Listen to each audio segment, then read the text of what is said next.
Hi all, I have another amazing game to show you today.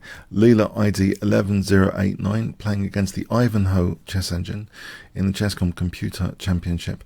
Rapid rumble, 15 minutes with a 5-second increment, stage 1. So let's see what happened. D4 from Leela.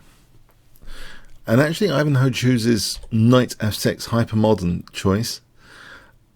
After c4, quite often, e6 is pretty solid, for example, or maybe even g6.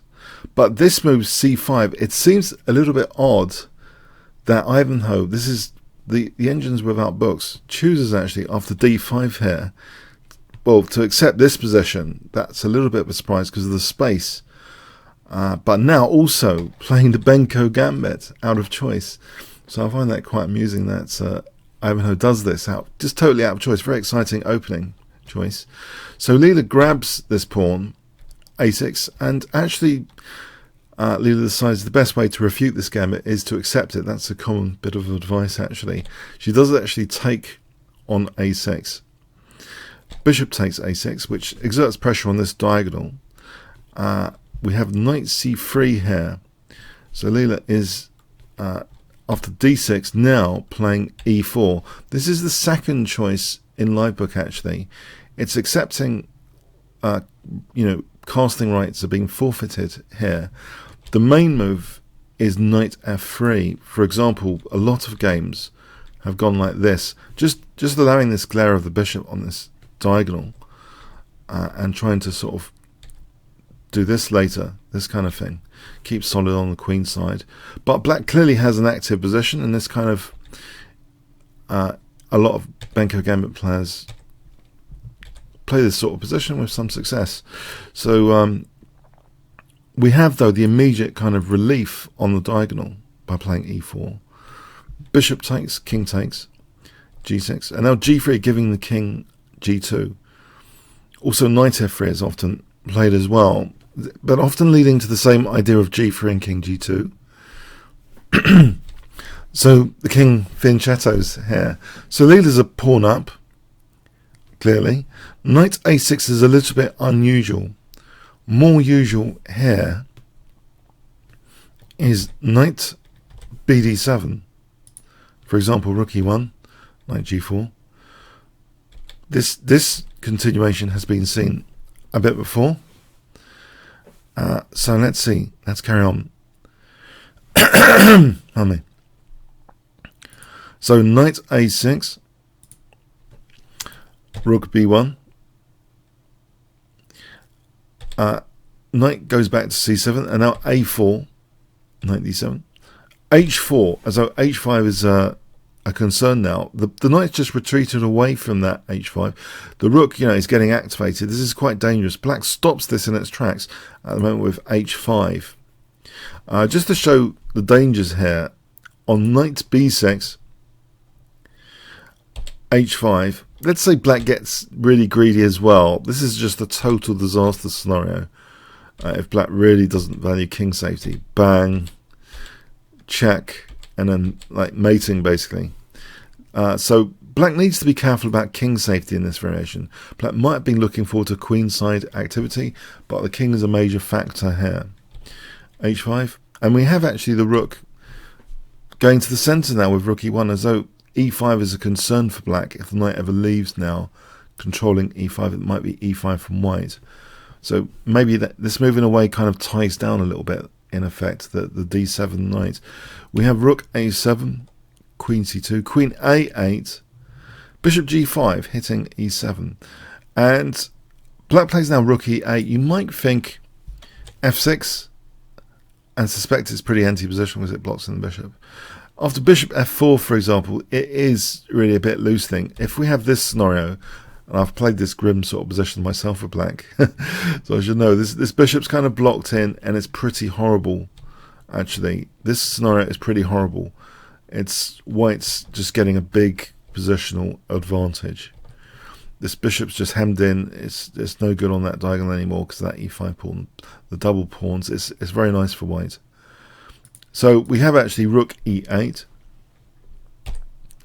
b3, rook b7, knight d2, as though there's that juicy c4 square.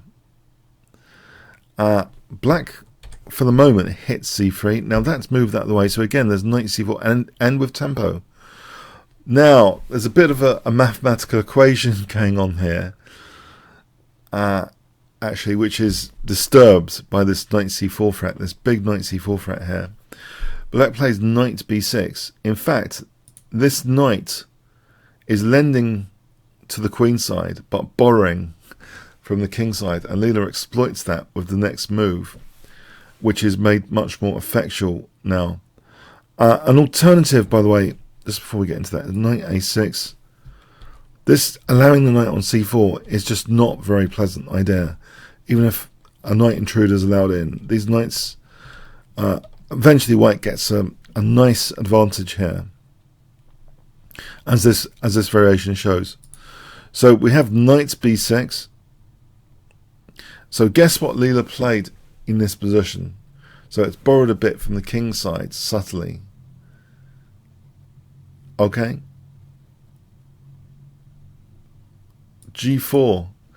Yeah, black's not in a position to really, for example, play knight f6, because if knight f6 was possible there, then a decision about taking, because taking here, knight takes h5, but the knight's over here. So this is actually now very, very dangerous for black. Black took, just to show some of the dangers. If it's just ignored, let's say this is ignored, this pawn sack. G takes, for example, c3, h6 is strong. For example, here bishop takes hits the queen. So this is just a very, very nice variation for white. But let's try and be a little bit more sensible then. G takes, B takes, knight g3. The thing is, h5 and f5 are weak. This is one of the big problems. This variation is not very good either for black. There's not too much counterplay to neutralize. Basically, white ends up a lot better. So yeah, black accepted this first gambit, but now a second gambit pawn. Fantastic stuff. Now this is taken as well. Let's see if this is declined. Just have a look at what the implications of declining this second pawn sacrifice. Hg, knight c4 hitting the queen. Knight f4, you can see that this capture is weakened. E6 and G6, and this scenario is actually the knight can switch back now to hit these pawns. It's because the knight's covering E6 there, so C5 weak. Here this ends up with a nice advantage for white, and instead of knight d7 here, what about f6? You might ask. Bishop goes back. Say this attempt to close things up ends in tears actually after knight g3, queen d1 hitting g4. This variation is just absolutely horrendous for black. This is like crashing through, for example, to mate the black king. So yeah, the second pawn sacrifice is taken. Rook h1. White's just mining that h file now with pieces in Siberia over here on the queen side. They might as well be in Siberia. So white regains a pawn and is ready to double the rooks. Regains. So here knight e8 was played. If bishop f6, trying to avoid bishop exchange, knight f4, for example, this position ends up being absolutely winning off the check. Yeah, this is just crashing through this attack because there's yeah, it's just because there's rook h1 all the time if the king goes to h file as well. So yeah, this is just horrible stuff. So we have knight e8 just defending that bishop, not moving it. The rook's just double. f5 now, this is already very, very desperate position for black. Losing position, in fact. The double pawn sacrifice is leading to like a Mike Tyson punch, potentially like takes and then rook h8 checkmate, knockout, an early knockout here. So instead of f5, c takes, knight takes, for example. Bishop takes here, and then mate. And if king takes, check like that, check here, And either queen d2 or queen c1 here is checkmate. So yeah, there's very, very dangerous stuff going on. So f5 was played. B takes, queen takes a4. Other desperate things to consider. It's just ridiculous though, but we can consider it. Taking on passant here, knight f4. There's a nice queen sacrifice in this variation, by the way, with knight d5, which I discovered was pretty amusing. If the knight takes, then there's queen takes. So let's accept the queen sack here. Knight takes, check, check. Bishop takes g7. This is like forcing a checkmate. So there's a threat of rook h8 checkmate here. Here, check anyway on e5. So if here, then there's rook h8 checkmate because the pawn's covering f7. So let's go with king f8. Bishop takes his check, check, and then mate. Yeah, there's beautiful, beautiful variations basically here already. So queen takes a4 was played, not e5, because you might think, oh, okay, try and rescue, but no, it's not a bullet game. Queen d3, knight takes c4 was played out of total desperation. If bishop e5, for example, knight f4, and the knight's threatening to come into e6, for example, like this, bang, rook takes f5, is also threatening like check, and now check, knight e6 is helping another mating net. So very cute mating nets abound here. So knight takes is desperate, just giving up a piece. It's lost. Black's clearly lost here. Just a piece down for nothing really. Equal on pawns now after e takes f5. So let's see the technique basically. Some simplification. This is just technique, win a piece up. Or Leela the Troll could emerge and torture for the next 200 moves. One of the two. So another bit of simplification. And here, yeah, white's making some gradual progress. King's coming up. Now f6 break, weakening black's pawns. And now d6 is tortured soon after knight f5 here. That protects d5. The f pawn's brought up. Now this f pawn is actually a very dangerous pass pawn in its own right. Back to d6 torture again, and f pawn combined. Queening the pawn is about to happen. And yeah, it carries on to the death these games. So we see to the final conclusion. Avoiding stalemate.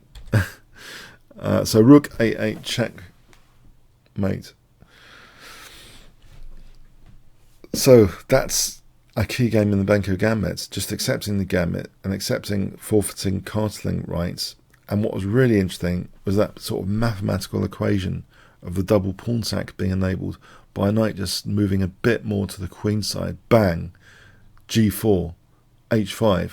h5 all of a sudden creates beautiful mating patterns behind the scenes.